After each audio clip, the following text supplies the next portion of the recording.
General provision. Sa Article 1767, by the contract of partners, two or more persons bind themselves to the contract with the intention of dividing the profits among themselves. Two or more persons may also form a partnership for the exercise of a profession.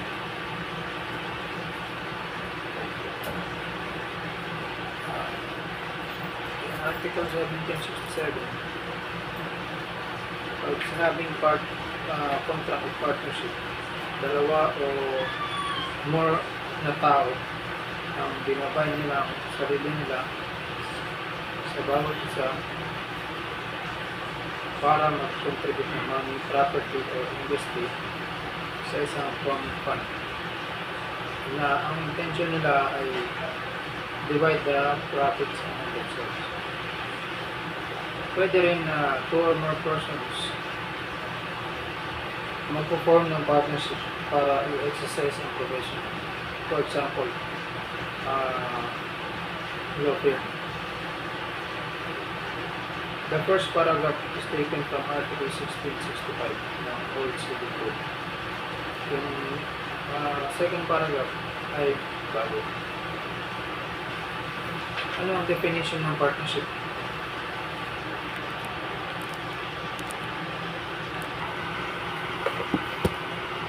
Definition of partnership.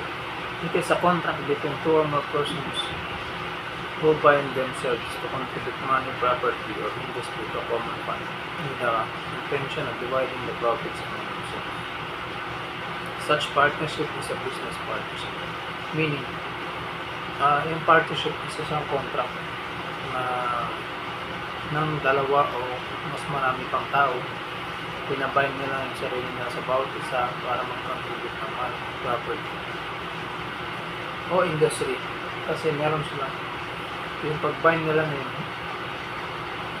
meron silang common fund.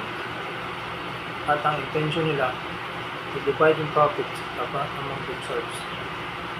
Yun ang tinatawag na business partnership.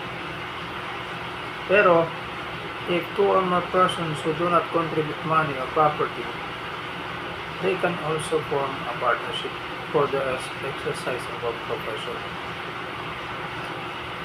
While this is not an enterprise for profit, walang kinikita, the pursuit thereof is considered a partnership under the article, under this 1767 article. For example, the formation of law firm, diba? By two or more lawyers for the practice of law. Yun ang tinatawag na professional partnership. Ano ba ang requisites ng partnership? According to Article 1767 ng New Civil Code, it recognizes the creation of a contract of a partnership. Pag dalawa o more pa na person, pinabay nila yung sarili nila to contribute money, property, or industry to a common fund with the intention of dividing the profits of themselves. Yun ang requisites. Kailangan two or more, then binding themselves to contribute money, property, industry to a common fund. Then the intention must be to divide the profits among themselves. If that is a business partnership. So what if there's no common fund? The answer is there's no partnership. If there's no common fund, there can be no partnership. According to Kagiwa, page 3, first edition, and we can also see that in 139 SCRA report. The requisites of partnership are: first is mutual contribution to common fund. There must be a mutual contribution with the consent of the other. The contribution must be mutual. Second is a joint interest in the profits. There must be a joint interest in the profits. In other words, a partnership is formed when persons contract to devote to a common purpose. In short, merong partnership pag yung mga taong yun nagkaroon ng contract, may devotion sila for a common purpose, either money, property, or labor. Ang intention nila is dividing the profits about isa between themselves. Meanwhile, ang isang association implies associates who enter into a joint enterprise for the transaction of business. In association, it implies associates who enter into a joint enterprise for the transaction of business. That is a physical insurance corporate versus corporate strategy. In that case, in a physical insurance corporation versus corporate, the ceding company entered into a pool agreement for an association that would handle all the insurance businesses covered under the quota share reinsurance treaty, surplus insurance treaty with unit. The ceding company, yun yung Hafiz Insurance Corporation. Pumasok sila sa pool agreement or association na mag-handle ng lahat ng insurance businesses na cover sa kanilang quota share insurance treaty. Mayroong treaty na tinatawag na quota share insurance and surplus insurance treaty. Quota share insurance and surplus insurance treaty sa Munich. The following unmistakably indicates a partnership or an association covered by Section 24 of NLRC, National Labor Regulations Commission. Ito yung mga list na unmistakably indicates a partnership according sa na nako-cover sa Section 24 ng NLRC. Number 1 is the pool as common fund. Yung pool na sinasabi na pinasok ng ceding company sa isang sa Munich is merong common fund consisting of money and other valuables na dinideposit sa pangalan and credit ng pool. This common fund pays for the administration and operation expense of the pool. Yung common fund na yun, yung gumagastos para sa pag-administer at pag-operate sa pool. The pool functions through an executive board. Merong executive board.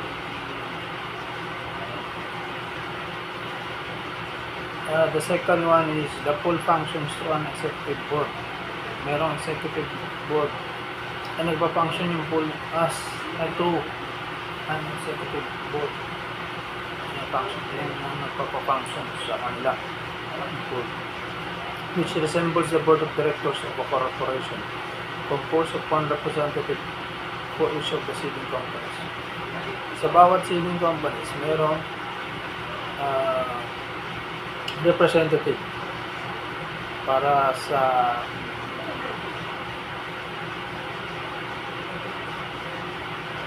board of directors. Number 3, through the pool itself is not a insurer and does not issue any insurance policy. However, its work is indispensable, beneficial, and economically useful to the business of the ceding company. Yung pool, the pool itself is not a reinsurer and does not issue any insurance policy.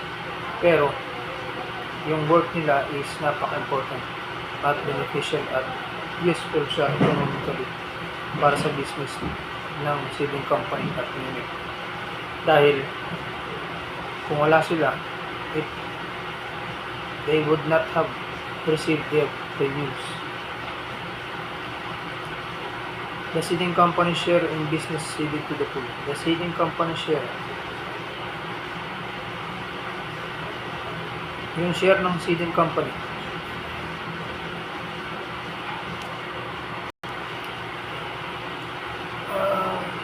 Yung share ng seeding company in business certificate and in the expense according to rules of distribution annexed to the full agreement. Profit motive or business is therefore the primordial reason for the pool's formation. So, masasabing partnership ito because ang, ang primary motive ng pool agreement na to is profit or business. Yan yung Afisco Insurance Corporation versus Court of Appeals. The nature of partnership, a mere privilege.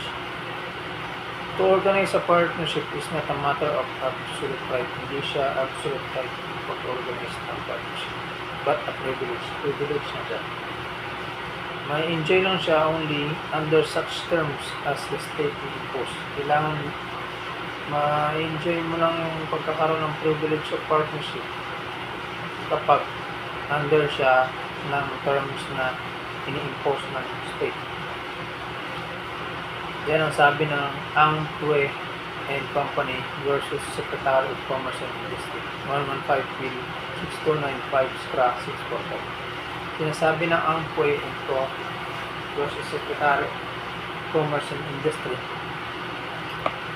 it is held that the agreement in the Articles of Partnership to extend the term of its life is not a property right. Yung agreement in the Articles of Partnership na makikita sa Articles of Partnership to extend the term of its life is not a property right. Hindi siya right, hindi siya karapatan. It's only a privilege and must be deemed subject to the law existing at the time when the partners came to agree regarding the extension. Then, yung agreement na yan na makikita sa Articles of Partnership, it must be deemed subject to the law. Kailangan sumunod siya sa law na nag-exist at the time nung ang mga partners ay nag-agree regarding sa pag-extend ng term ng life ng partnership niya. In this case, sa Amway and Co versus Secretary of Commerce and Industry, when the partners amended the Articles of Partnership, inamend nila yung Articles of Partnership. Yung provisions ng Article Republic Act 1180, andun na yan, already enforced, and there cannot be the slightest doubt, walang doubt, that the right claimed by appellants to extend the original terms of their partnership to another 5 years would be in violation of the clear intent and purpose of the said Republic Act 11. Dahil nandiyan yung Republic Act 1180, hindi sila pwede mag-extend ng original terms of their partnership for another 5 years because it is in violation of the clear intent and purpose of the Republic Act 1180. Historical notes. Before the effectivity of this new civil code noong August 30, 1950, mayroong dalawang uri ng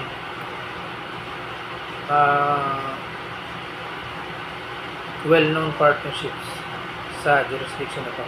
Una, civil partnership, and pangalawa, commercial or mercantile partnership bago ang effectivity ng new civil code. Yung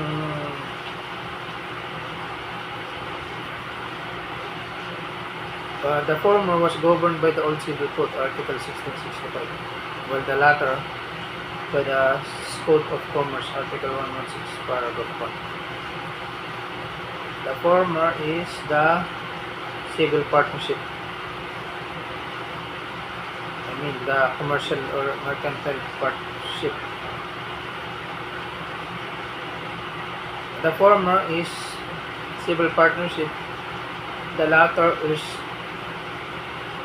commercial or mercantile partnership.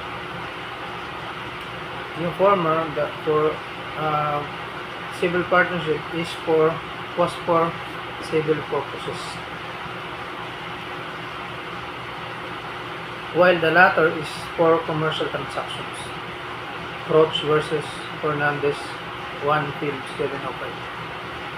Sa ilalim ng New Civil Code, The provisions of the Code of Commerce governing sales, partnership, agency, loan, deposit, and guarantee have been repealed. Na-repeal na yung sa ilalim ng Civil Code, na-repeal na yung mga Code of Commerce na nag-govern sa sales, partnership, agency, loan, deposit, and guarantee.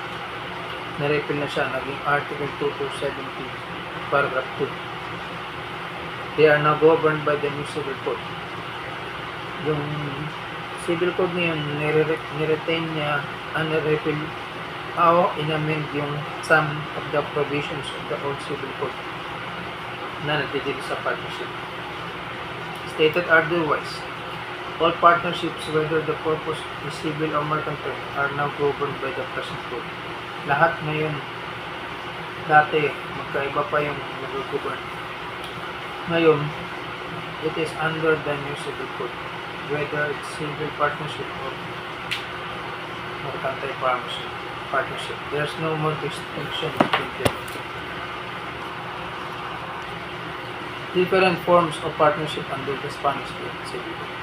Sa ilalim ng Spanish Civil Code, there was the tinatawag na Sociedad Anónima. Pareha siya ng Anonymous Partnership or Corporation. Yeah, that is Reyes versus Compañía Maritima, April 519. Meron ding Sociedad Colectiva, which is a general or collective partnership. Yung una, Sociedad Anónima. Yun yung Anonymous Partnership or Corporation. Pangalawa, ang Sociedad Colectiva, yun yung collective partnership.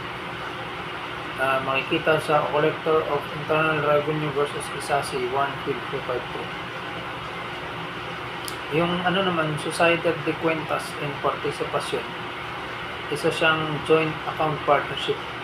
Makikita sa Licuauco versus Licuauco 33.1. The Sociedad Mercantil Regular Colectiva, yun yung Mercantile Partnership Company. Mercantile Partnership or Business Partnership na company. Makikita sa Bowerman versus Casas 10-387. At yung Sociedad Leonilia, which is a partnership by which the entire profits should belong to some of the partners in exclusive interest. Itong Sociedad Leonila, ito yung partnership na yung entire profits ay mabibilong dun sa some of the partners lang. I-exclude yung iba. Yun yung Serasco Enterprises versus Can Court of Appeals 11734R August 30, 1957. 317 SCRA 750 Systems of a Partnership and the Liabilities of its Members by George R. Copia. Ano ba ang mga uri ng partnership? There are there are different kinds of partnership. First is as to the nature, kung ano ang nature ng partnership. May dalawa na uri as to the nature. Ang first is commercial or trading partnership. One, yun yung ino-organize for the pursuit of business in yung commercial trading partnership. Pangalawa is professional. Ino-organize siya para exercise ang profession. For example, law firm. And as to the duration, sa katagalan ng partnership. Una is partnership with a fixed term. Ino-organize siya sa specific period lang. Kapag nag-expire na yung specified period, nadi-dissolve siya. According to Article 1830, Paragraph 1A. Unless kinontinue siya ng lahat ng partners o yung iba sa kanila. Article 1785. Pangalawa is as to duration. Pangalawa is partnership at will. Ino-organize siya walang definite period. Yan yung makikita sa Ortega et al. Versus Court of Appeals 254-529. Pinaform siya for a specific undertaking. May rason siya bakit siya nag-form. And is mataterminate lang siya pagka anytime depende sa agreement o consent ng mga partners. Ang isang partnership, kapag nag-expire siya, yung term, pero pinagpatuloy, nagiging partnership at will siya.